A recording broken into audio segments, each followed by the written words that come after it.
Thank you for having me today. My name is Zacharias. I'm from Sweden. I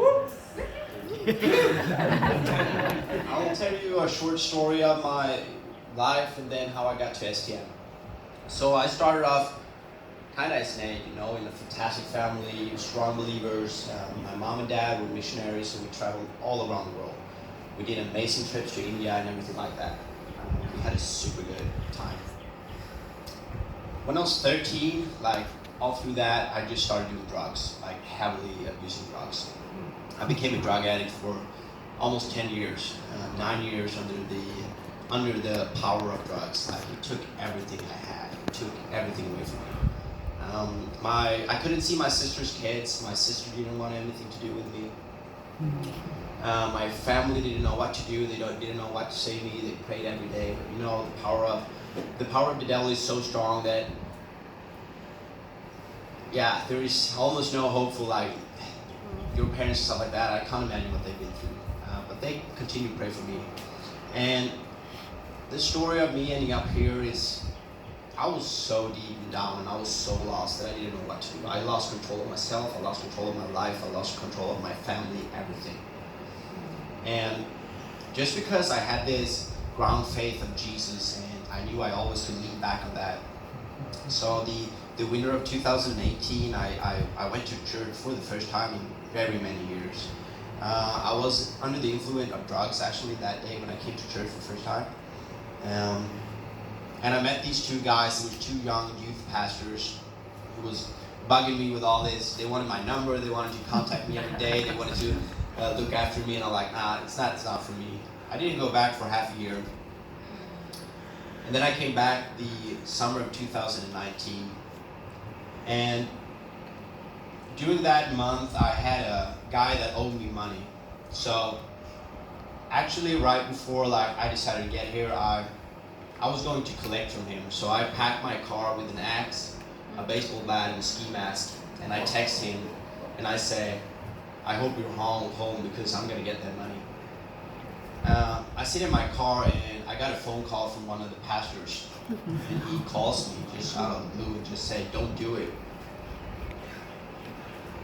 And I'm like, what do you mean? And he's like, you know what I mean, just don't do it. Don't do it. And he hangs up. And I just end up cruising around in my car for 3 hours.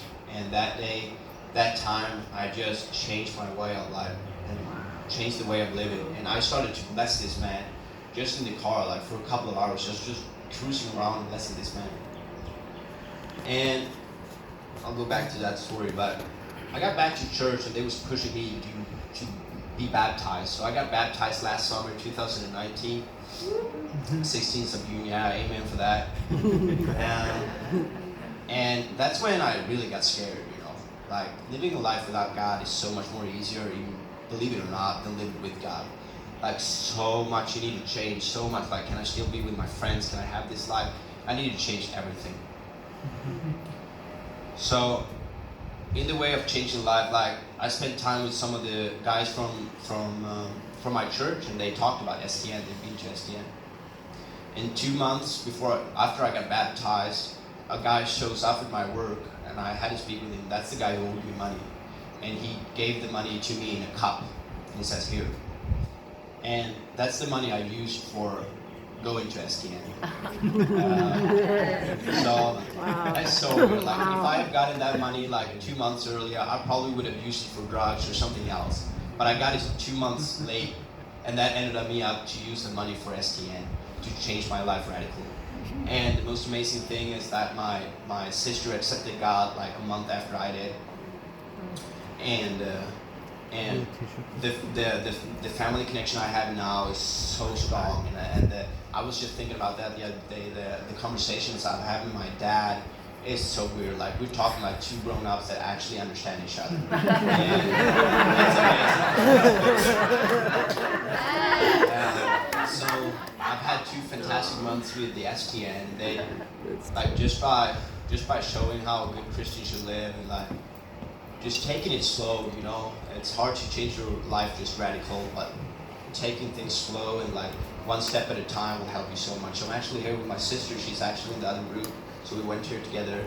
And now when we come home, we're going home in a month. We have so much more to live for. Like, I'm both scared because I don't know what's waiting for me at home, like old friends, stuff like that. I need to take care of stuff. But, you know, the life that we have in front of us is just amazing, and that's God to thank. So, thank you guys for listening.